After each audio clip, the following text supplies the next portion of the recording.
에베소 교회를 담임하던 디모데에게 사도 바울이 가르침을 주는 것입니다. 영적 지도자는 이렇게 하는 것이다. 그래서 디모데에게 나에게 배웠던, 내가 가르쳤던 그 말에 굳게 서라.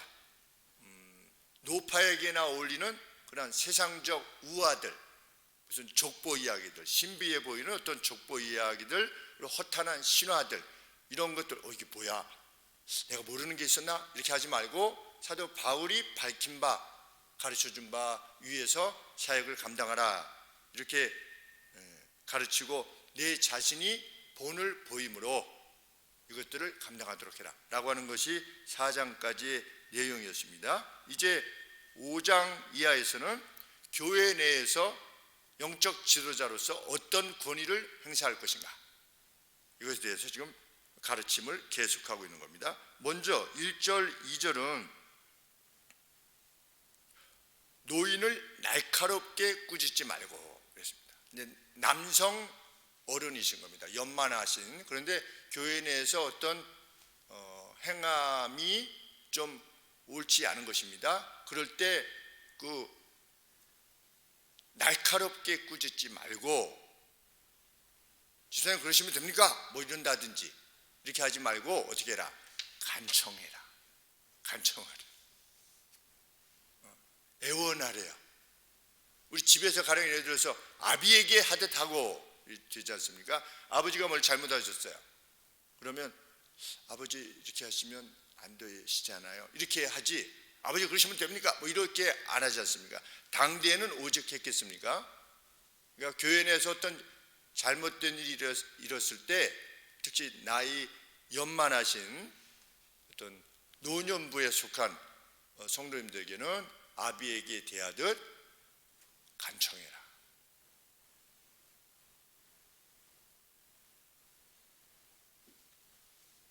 또 연만하신 여성 성도님들에게는 어머니와 같이 대하고, 젊은이들에게는 형제들과 같이 대하고, 젊은 여성들에게는 자매들과 같이 일절 순결함으로, 인퓨리티, 순결함으로. 그러니까 이 여성을 대할 때, 젊은 여성이 이렇게 되면, 이 디모데가 아무래도 남성이니까 대할 때 어떤 이성으로서 대하는 그런 마음이 아니라 일절 순결함으로 대하라. 이 보면 어떻습니까? 디모데에게 어떤 한 가정 안에서의 아들 아니면 오빠, 이러한 태도로 교회 내에서 행하라는 겁니다. 나는 영적 지도자니 내 말을 들으시오, 이런 태도로 해서는 안 된다는 겁니다. 내 말을 따르시오, 뭐 이렇게, 그런 태도가 아니라 어떤 한 집안에서의 아들, 오빠, 그런 마음의 태도로 행하라는 것입니다. 참 귀한 말씀이 아닐 수 없습니다. 그래서 제가 늘 말씀드리는 것처럼 토요일 날 뭐 청소하고 가니라고 좀 운동에 늦게 가는데, 그러면 목사님 왜 항상 늦게 오세요? 교회 청소. 목사님이 청소하세요. 그러면 저도 성도인데, 어르신 성도님, 아버님 같은 성도님들도 나오셔서 다 집사님들도 청소하시는데 제가 당연히 나가야죠. 그러면 목사님이 청소한다는 얘기 처음 들어봤습니다. 나중에 알고 보니까 그분이 장로님이세요. 상대 팀으로 이렇게 늘 오시는데 장로님이세요. 근데 본인이 장로님이라는 것을 아직도 안 밝히셨어요. 한 3년째. 그래서 다른 분이 가르쳐 주셨어요. 그러니까 영적 지도자란 뭘 이렇게 가르친다고 해가지고 엄하게 이렇게 꾸짖는다든지 이렇게 안 하는 거죠. 그냥 아들처럼, 그냥 오빠처럼 이렇게 대하는 것이 그게 영적 지도자의 태도다 하는 것이 1절, 2절의 말씀인 것입니다.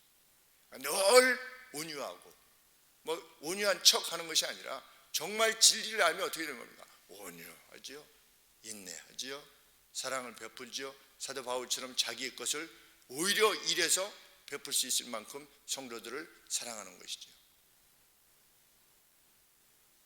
성도들이 잘 되는 것을 기뻐하고. 왜? 자기 가족이 잘 되는 거니까. 뭐 내 여동생이 잘 되고 뭐 형이 잘 되고 이러면 얼마나 기쁩니까? 그러니까 성도들이 잘 되는 것을 보고 회복되는 것을 보고 번영에 이르고 영예를 받는 것을 그저 기뻐하는 것이죠. 감사하고 기뻐하고. 실수해도 어떻습니까? 날카롭게 꾸짖는 게 아니라 어떻습니까? 간청하는 것이죠. 이거 아니지 않습니까? 이렇게. 그런 디모데, 네 자신의 삶을 통해서 그걸 보여라. 네 연소함을 업신여기지 못하게 해라. 너의 삶을 통해서. 사역 시작할 때 성도와 일정거리를 두래요. 선배 목사님들이. 그래서 제가 그 성경의 가르침이 아니라고 생각합니다. 너무 가까이 하면 나중에 그게 다 약점이 된대요. 아니, 그 참 얼마나 우스운 말입니까? 너무 가까이 하다 보면 좋을 땐 좋은데 나중에는 그게 올무가 될 수 있대요. 현실적으로는 그럴 수 있죠. 현실적으로는 그럴 수 있습니다. 목사님이 그때 그런 거 이러지 않습니까? 이렇게 할 수 있죠. 뭐 그리고 그런 분들도 계셨고 실제로. 그렇지만 그런 것들이 성경의 가르침의 내용이냐? 그거 아니죠.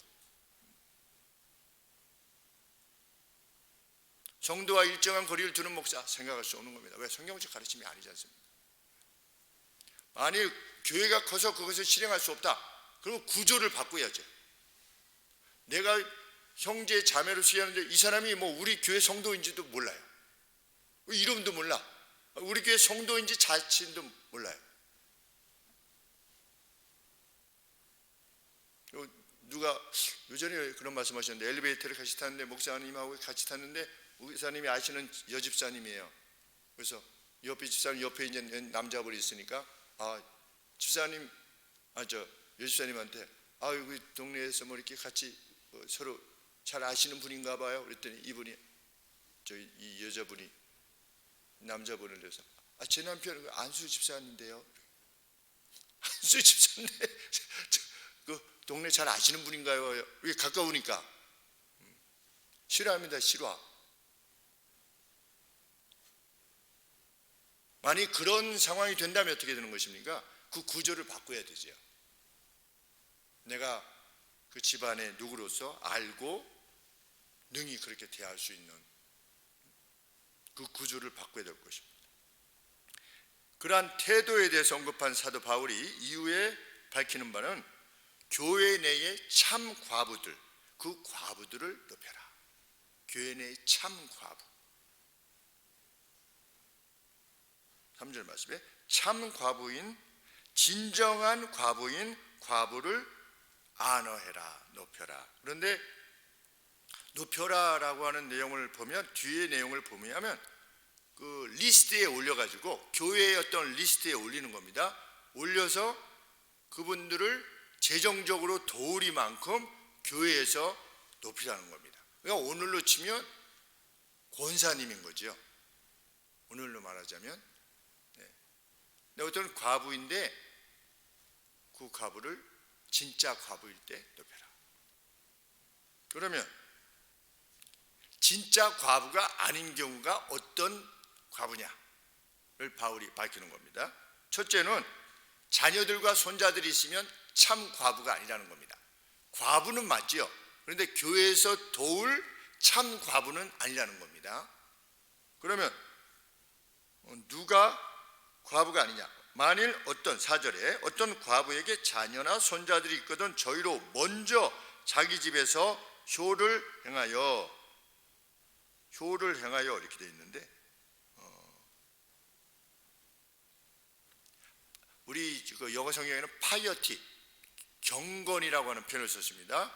자기 집에 관계되어져서 먼저 손녀들로 하여금 파이어티를 행하도록 해라. 그런데 이 파이어티가 뭐냐면, 제가 성경의 용례를 따져보니까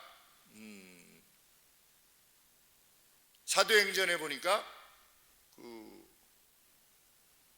너희들이 그동안에 섬겨왔던 이런 표현을 썼어요. 우상들, 너희들이 그동안 섬겨왔던, 근데 디바우트라고 하는 단어를 사용했어요. 헌신해왔던, 이 뭐냐면 자기의 신에게 행해야만 될 마땅한 의무를 행하는 것. 그것을 여기서 우리는 이제 효라고 이렇게 의역을 한 겁니다. 의역을 했는데 마땅한 의무. 내가 어떤 신을 섬기면 그 신에게 마땅히 해야만 되는 어떤 의무, 이거를 파이어테라고 하는 겁니다. 그러니까 우리나라로서는 이제 경건이라고 하는 단어도 사용하고, 근데 경건이 두 가지 단어입니다. 하나는 godliness, 그러니까 하나님다움을 경건이라고 번역하기도 했고, 이 파이어티도 이것을 경건이라고 했는데, 이 파이어티는 이 경건이라고 하는 것은 하나님 앞에 이렇게 뭐라 그럴까, 하나님다움이지요. 그런데 이 파이어티는 의무.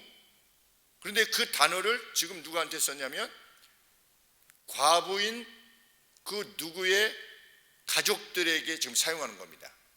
그래서 엄마에게, 과부가 된 엄마에게 아니면 할머니에게 마땅히 행해야만 되는 의무, 그거를 행하도록 가르치라는 겁니다. 그래서 영어 성경에는 리페이먼트라고, 되갚으라 이렇게 되어 있습니다. 받은 거를 되갚으라는 것이지요. 그러니까 그 자녀들이 있는 경우는 참 과부가 아닌 겁니다.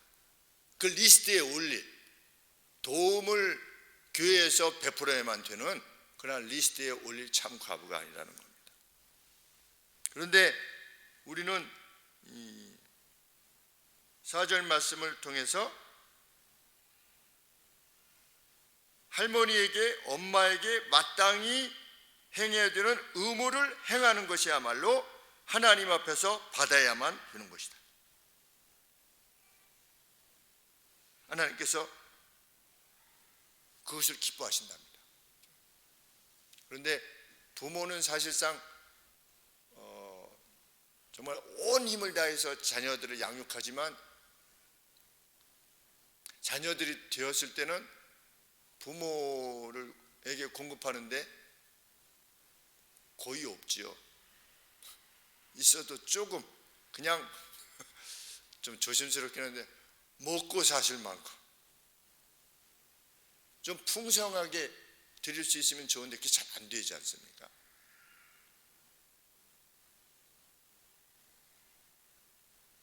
참 어려운 일입니다. 그런데 하나님께서 그것을 기뻐하신답니다. 저도 이 말씀을 드리면서 할 말이 없어요.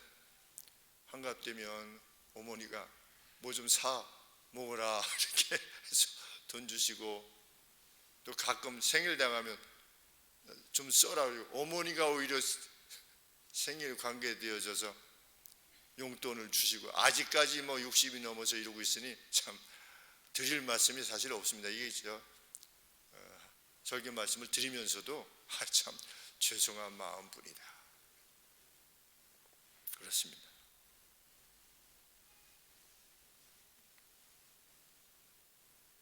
그 다음에 참 과부일 수 없는 사람은 누구냐? 6절 말씀에 일락을 좋아하는 이는, 일락이 뭐냐?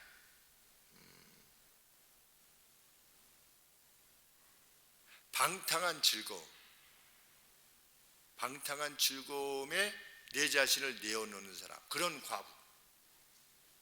그러니까 그냥 먹는 것 탐하고 입는 것 탐하고, 어디 가면 뭐 좋은 게 있다면 막 그런 거에 어떤 하늘의 마음을 두는 것이 아니라 과부인데 그냥 세상적인 그런 어떤 것들에 계속 집착해서 행하는 과부들이 있다면 그 과부는 교회의 리스트에 올리지 말아라, 이렇게 말씀하고 있는 것입니다. 그런 과부는 어떻다? 살았지만 생물학적으로는 살았지만 죽은 자이기 때문이다. 그러니까 살아있는 시체다, 이런 표현을 썼습니다. 살아있는 시체다, 리빙 콜프스다.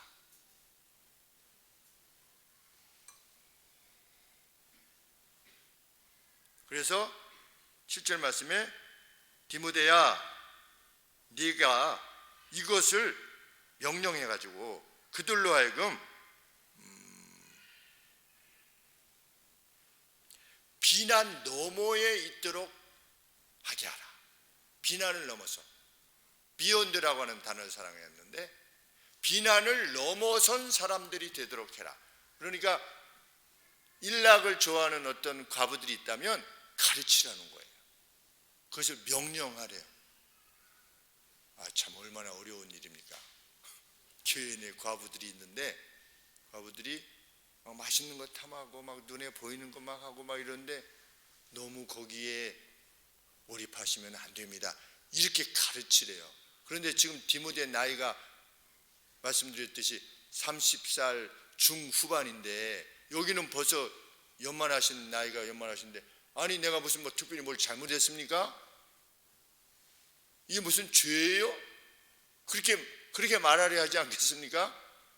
내가 맛있는 거 가서 먹고 그 즐기고 좋은 데 가서 구경하고 노세 이렇게 하고 있는데 나 예수님 믿고 나중에 천국은 가는 거 아닙니까? 그런데 이 괴로운 세상 그래도 뭔가 즐기면서 가야 되지 않겠습니까?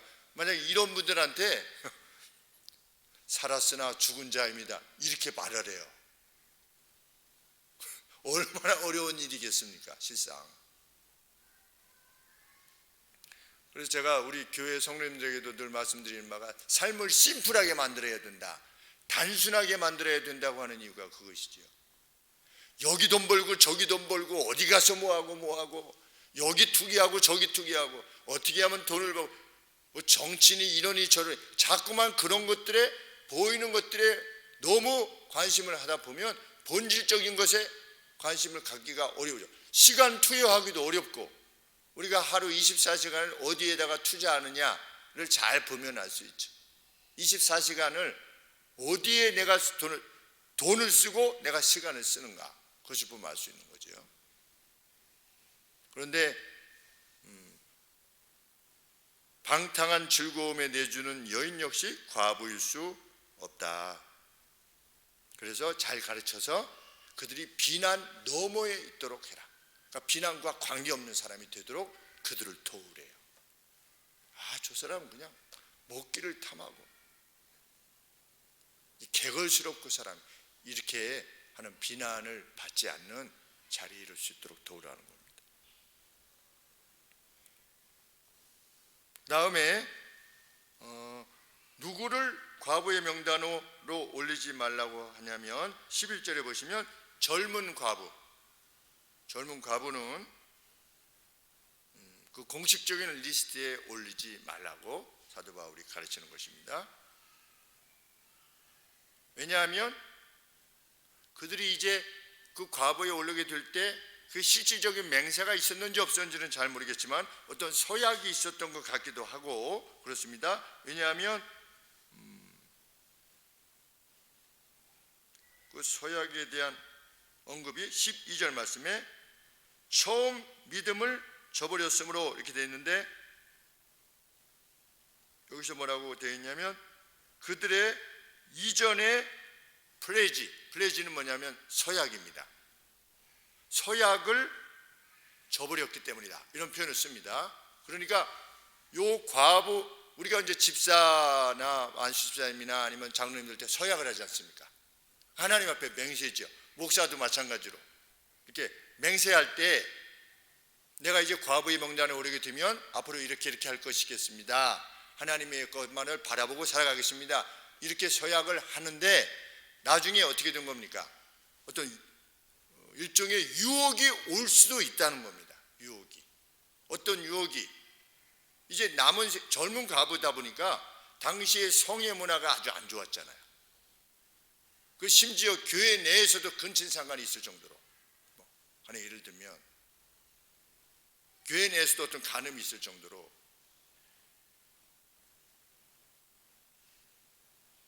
그러니 어떤 여성들이 과부가 되었을 때 유혹이 많았겠죠, 당시에.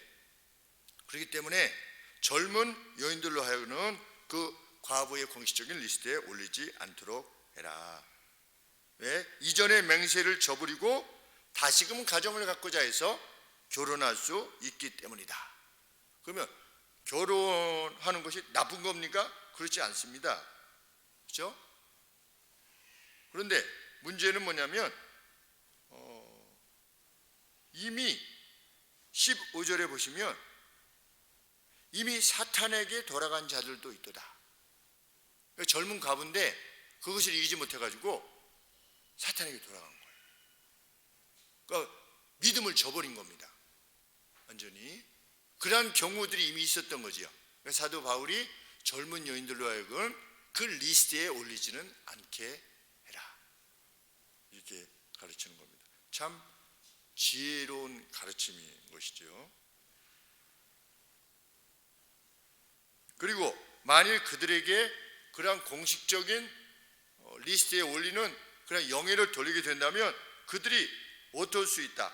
13절에 저희가 게으름을 익혀 교회에서 제공하니까 어떤 그 생활에 관계되어진 재정을 지원하니까 저희가 게으름을 익혀 집집마다 돌아다니면서 왜? 어떤 오늘로 치면 권사의 직에 올라간 거예요. 그러니까 신방을 한다고 하는 미명하에 위로하고 가르침을 주겠다고 하는 미명하에 여성 있는 집집마다 돌아다니면서 뭘 하는 겁니까? 가십을 행하는 겁니다. 가십. 아이고 이렇대, 저렇대. 망령된 편론이라고 썼죠. 그게 가십입니다. 가십만이 아니라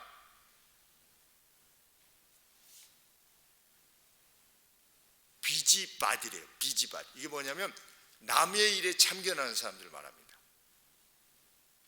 집집마다 다니면서 거의 이 집사가 말이지. 그래가지고 이렇게 했는데 그때 저 집사가 말이야. 이렇게 해가지고 서로 싸워가지고 지금 이렇게 했는데 아주 그냥 가관이야. 이런 식의 남의 일에 참견하는 겁니다. 이런 일에 빠지기 쉽다는 거예요. 젊은 과부들은 1차적으로 다시 결혼해서 이러할 가능성이 있고 또 다른 건 뭐냐면 그렇게는 안 하겠지만 이제 그 주어진 권위로 인해서 집집마다 다니면서 가십하고 남의 일에 참견하고 이런 일을 할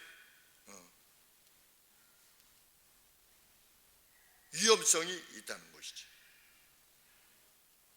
마땅히 아니할 말을 하나니 13절에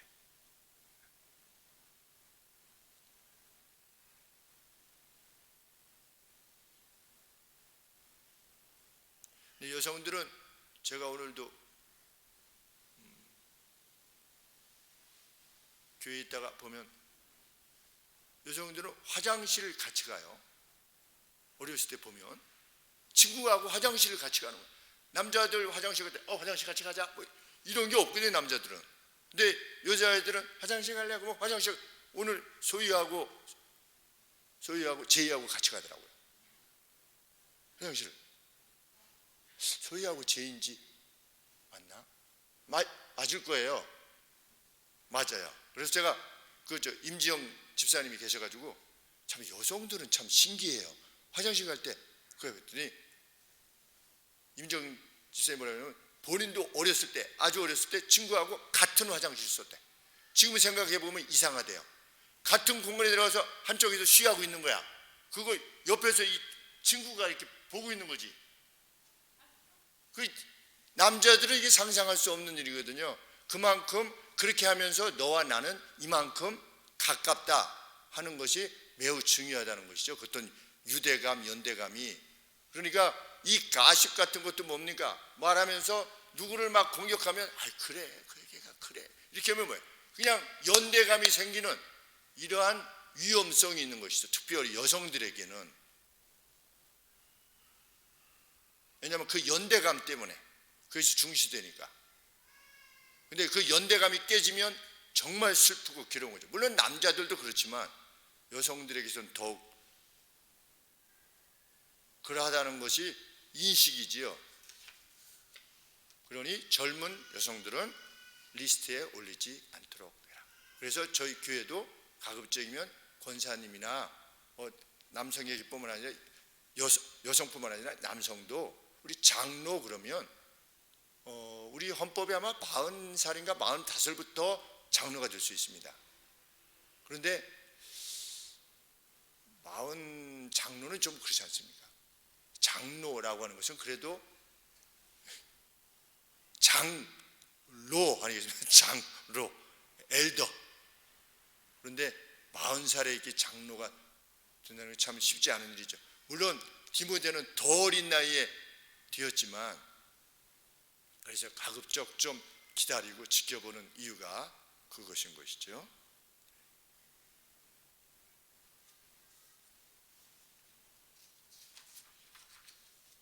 그래서 젊은 여인들로 하여금은 어떻게 가르치라? 결혼하여 자녀를 낳고 집을 지키도록 지도하라. 그래서 그 어떤 경우에도 원수들에게 그들을 비난할 수 있는 기회를 주지 않도록 해라. 사도 바울이 계속해서 언급하는 이유는 뭐 교회를 지켜라 뭐 이런 차원보다 그들이 그 불명예로부터 벗어날 수 있도록 도우라. 그리고 어떤 그 비난으로부터 넘어서 있을 수 있도록 가르치라. 그게 목적입니다. 뭐 잘라내라 뭐 이런 게 아닌 것입니다. 권징이라고 하는 것이.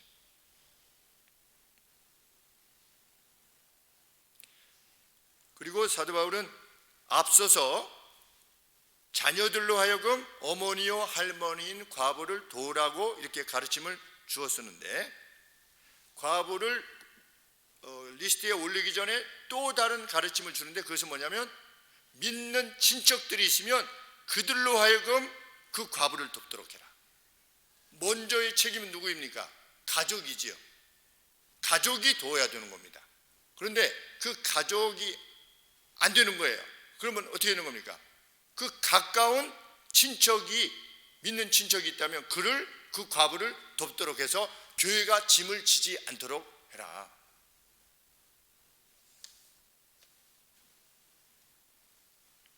그러면서 뭐라고 말씀하시는 겁니까? 8절 말씀에 누구든지 자기 친족, 특히 자기 가족을 돌아보지 아니하면 믿음을 배반한 자요 불신자보다 더 악한 것이기 때문이다. 아주 분명하게 말씀합니다. 그 누가 크리스찬으로서 과부가 되어서 삶이 정말 어렵고, 그런데 그 이전에 그분의 삶이 참 신앙적으로 존경스럽고 이런데도 불구하고 그 가난을 그냥 방치해뒀다. 이거는 불신자보다도 더 악한 일이다. 이게 지금 사도 바울이 가르치는 것입니다. 우리가 참 살펴야 되는 이유입니다. 믿음을 배반한 자요. 얼마나 무서운 말씀입니까? 아니 친척이 예수님을 믿지만 본인이 잘못해가지고 이렇게 막간에 이르들어서 너무 헌신하다가 뭐 이렇게, 근데 뭐 어떻게 하라는 거예요 내가? 이런 마음을 지니는 것이 아니고, 우리 엄마 아버지도 지금 힘든 판에 이렇게 하는 게 아니라 거기까지 손이 미치는 그러한 가르침을 주도록 해라. 오늘로 치면 목사가 어떤 집사님이신데 집사님의 무슨 작은 어머니가 괴로움을, 재정적으로 예수님이 잘 믿으셨던 분인데 괴로움을 겪고 있다고 하면 집사님이 도와주셔야지, 안 도와주시면 믿음을 배반하신 겁니다. 이렇게 하기 얼마나 어렵겠냐고요. 지금 부모님도 제대로 잘 안 되는 판에.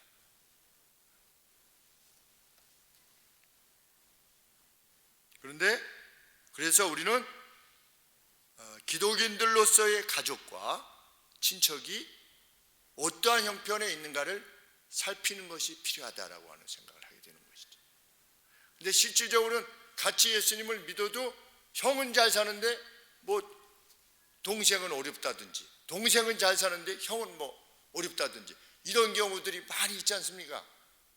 그런데 양쪽 다 믿음의 집안이에요. 근데 돕는 일이 없어요. 거의 도왔다는 이야기들을 거의 못 들었어요. 불행한 일입니다. 성경의 가르침에 합당하게 행하지 않고 있는 거죠. 믿음을 배반한 것이다. 더 나아가서 바울은 도와줘야 될 일을 더욱 확장해서 이렇게 가르칩니다. 16절에 만일 믿는 여자에게 과부가 있거든, 원문에는 친척이 없어요. 그냥 넣은 겁니다. 이렇습니다. 만일 믿는 여자에게 과부가 있거든 자기가 도와주고 교회로 짐지지 말게 하라. 친척도 아니에요.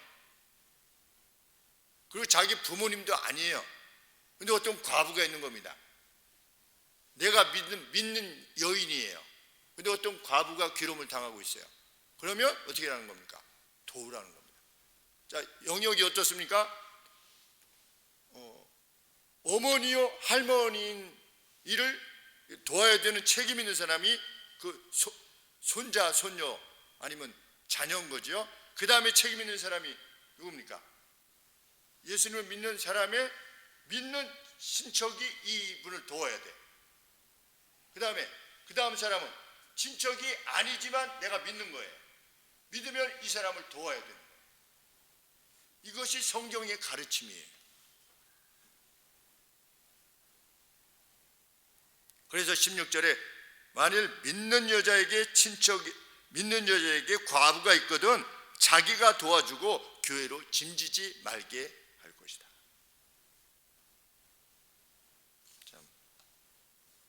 그러면서 교회가 돌아봐야 되는 참 과부에 대해서 이제 언급하지요. 5절 말씀에 누구를 교회가 도우라? 참 과부로서 의로운 자는, 홀로 남겨진 자는, 외로운 자는 그랬는데 참 과부로서 홀로 남겨진 자인데 이렇게 되어 있습니다. 만일 그가, 만일 그 여인이, 만일 이렇게 되어 있는데 우리 성경에는 뭐라고 되어 있습니까?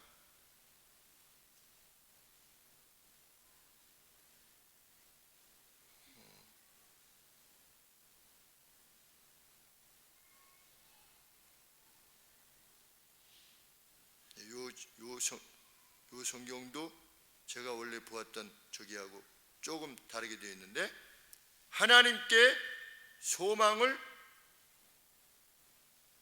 고정시킨, 그리고 계속하여 간청 안에서 기도 안에서 밤낮으로 계속하는 사람, 하나님 앞에 소망을 두고 밤낮으로 하나님 앞에 간청하고 기도하는 여인,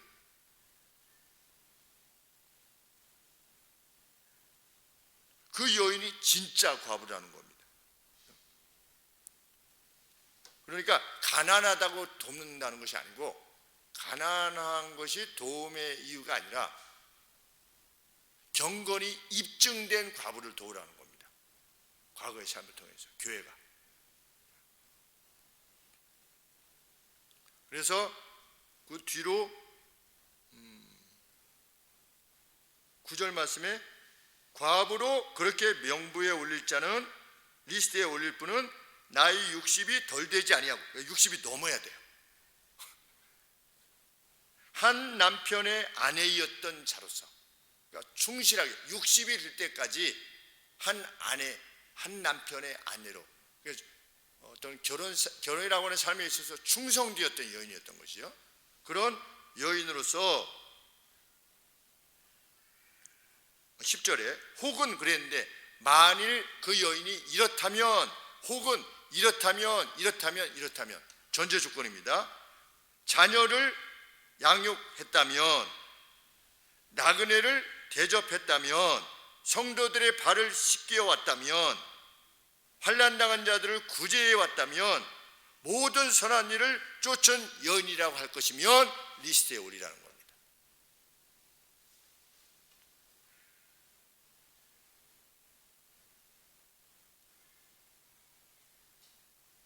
그러니까 선한 명성이 있어야 된다는 것이죠. 교회 내에서 그 누구를 높이는 기준은 분명합니다. 선한 증거가 이미 분명해야만 되는 겁니다. 그런 말씀은 분명히 아닌 겁니다. 그 자리에 가면 그 일을 해. 자리가 사람을 만들어. 그건 세상의 원칙입니다. 좀 부족해도 완벽한 사람이 누가 있어? 세워놓으면 일을 하게 되어 있는 거지. 그게 뭡니까? 그건 세상의 원칙이에요. 성경은 뭡니까? 분명한 증거가 있어야 된다는 겁니다. 과거로부터. 그래서 이 리스트에 올릴 분도 그러하고, 또 교회 내에서 장로를 세울 때, 여기서 말하고 있는 장로는 지금의 장로를 말하는 것이 아니라 그 에베소 지역의 각각의 교회들을 섬겼던 그런 목사직에 관계되어진 그런 이들을 말하는 것이죠. 그들도 뭐라고 그랬습니까? 외인들로부터도 이미 선한 증거가 있어야 된다. 입증되어진 이들로 세워라. 그런데 지금 신학교가 문제입니다. 일단 기본적인 문제가 뭐냐면 우리 80명이 정원인데 이번에도 무슨 50몇 명밖에 지원을 안 했대요. 정말 문제인 거죠. 재정이 문제가 아니고, 그러면 다 되는 겁니다. 지원만 하면. 그 확인이 안 돼요. 그런데 더 문제는 뭐냐? 우리가 이제 교회에서 목사들이 추천서를 써줍니다. 교회에서 이 사람은 목사에게 합당합니다. 이렇게 써줘요. 써주는데 목사에게 합당치 않은 사람들도 써주는 겁니다. 그러면 목사에게 합당한 추천서가 되려면 적어도 10년, 20년을 지켜본 다음에 이 사람이 정말 그 성품이 그러하고 받은 달란트가 그러하고 이게 입증되어야만 추천을 해야 되지 않겠습니까? 그런데 누가 교회 일 열심히 하고 막 이렇게 해서 하면 그냥 추천을 해주는 겁니다. 그러니까 뭐 교수님들이 그 앞에서 뭐 할 때 그게 20분 30분 면접 가지고서 그게 되겠습니까? 무슨 심령술사도 아니고 그들의 삶에. 그러다 보니까 들어오면 어떻게 된 겁니까? 정말 문제가 있는 거죠. 그래서 저희 형 정신과 의사 형이 뭐 이제 목사님들과 오랫동안 교제하지 않았습니까? 어렸을 때부터. 그리고 충영교회 가서도 거기에 이제 대학부에 같이 속해서 하면서도 많은 경험을 한 겁니다. 그런데 그 중에서 많은 분들이 사역자가 된 거죠. 그리고 이제 켈빈에 가서도 같이 이제 신학을 공부하기 위해서 작은 형도 먼저 가 있었는데 형이 거기서 목사들을 다 접한 거 아니겠습니까? 그 유학 중에 있던 한 50명 정도 이렇게 이야기들을 나누고 이렇게 하는데 형이 나중에 결론적으로 무엇이라고 말했었냐면 제가 기억하기로는 80% 정도가 목사가 돼서는 안 된다. 자기가 생각하기에는. 그 중에 제가 속했는지까지는 잘 모르겠어요. 그런데 그 80%가 왜 안 되냐? 자기를 드러내기를 좋아하는 성향을 가지고 있다는 거예요. 그러면 안 되잖아요. 목사가.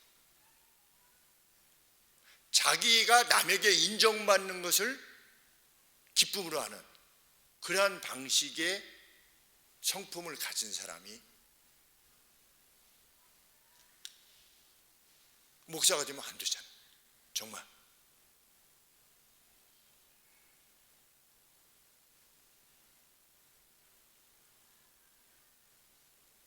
그래서 교회에서 사역자를 추천할 때 그리고 뭐가 있습니까? 지적인 능력이 있어야죠. 왜? 장로는 가르칠만 하고 티첩을 해야 된다. 지적인 능력이 있어야 돼요. 지적인 능력이 없는 사람은 목사가 되지 못하느냐?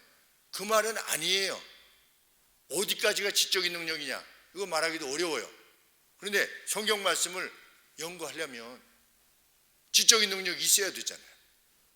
이게 이 말씀이 당대의 히랍 그 철학을 능가했는데 아리스토텔레스, 뭐 플라톤, 소크라테스 이런 철학을 이겼잖아요. 이것이 이 말씀이. 그런데 이 말씀이 그냥 단순하게 쉬울 수가 있겠습니까? 약 1400년에 걸쳐서 기록된 이 책이 이 기록의 내용이 42여 명의 기자들에 의해서 기록된 내용이 하나님의 계시 말씀이 그냥 읽으면 슬렁슬렁 이렇게 지겠냐는 것이죠. 그래서 그 내시도 그렇지 않았습니까? 지도를 받아야 된다. 지도하는 이가 없으니 내가 어떻게 깨닫겠느냐 그러지 않았습니까? 그래서 교회에서 그렇게 해야 되는데, 성경의 명백한 가르침은 무엇입니까? 그것이 직임에 관계된 것이든 아니면 과부의 리스트에 올리는 것이든 이미 분명한 명백한 증거가 있어야 된다. 그래서 우리 교회의 집사의 직분을 임명하는 것 비롯해서 권사직, 안수집사직, 장로의 직을 임명함에 있어서도 이렇게 하려고, 이러한 원리를 쫓아서 행하려고 그동안에 많이 기다려왔고 지금도 강구 중에 있는 것입니다. 직임이 온전히 세워지기 위해서 우리가 함께 강구해야 되는 이유고, 참과부를 높이라고 하지 않습니까? 그래서 교회의 선한 일들을 위해서 온 힘을 다하고 있는 성도들, 그리고 과거로부터 해온 성도님들을 높이는 것이, 그것이 교회가 마땅히 해야 되는 일이라고 하는 것을 알게 되는데, 가령 어떤 목사가 30년을 했다, 35년을 했다, 물론 그 일도 중요하지만 지금 언급하는 내용들을 보면 다 무엇인 것입니까? 섬기는 일이에요. 그 사람이 얼마나 섬겼느냐, 발을 막 씻겨주고 나그네를 대접하고 괴로운 일을 찾아가서 막 돕고 자기의 재정을 도와서 풀어서 막 이렇게 하고, 이러한 일들을 행해왔던 이들을 교회에서 높여라. 그것이 가르침입니다. 정말 그러한 분들이 교회 내에서 높임을 받는. 그리고 지난주에 우리 권사님 오셨잖아요. 여기 우리 김윤희 성도님하고 같이 이렇게 오신 권사님, 당신의 교회를 57년인가 섬기셨대요. 우와, 그러면 그냥 그 앞에서 어떻게 되는 겁니까? 우리 교회를 섬긴 것이 아니라 할지라도 하나님의 교회를 섬겼잖아요. 그럼 어떤 그런 권사님이 오시면 어떻습니까? 그 권사님 앞에 정말 어떤 존경을 표하고, 권사님으로서 참 그런 모습에 참 함께 감사하고, 이런 교회, 그런 교회가 될 때 하나님이 기뻐하시는 교회일 수 있다 라고 하는 가르침, 우리 가슴에 깊이 새길 수 있게 되기를 원합니다. 기도하겠습니다. 하나님, 앞선 세대의 수고와 헌신을 높이는 저희가 되게 하옵소서. 특별히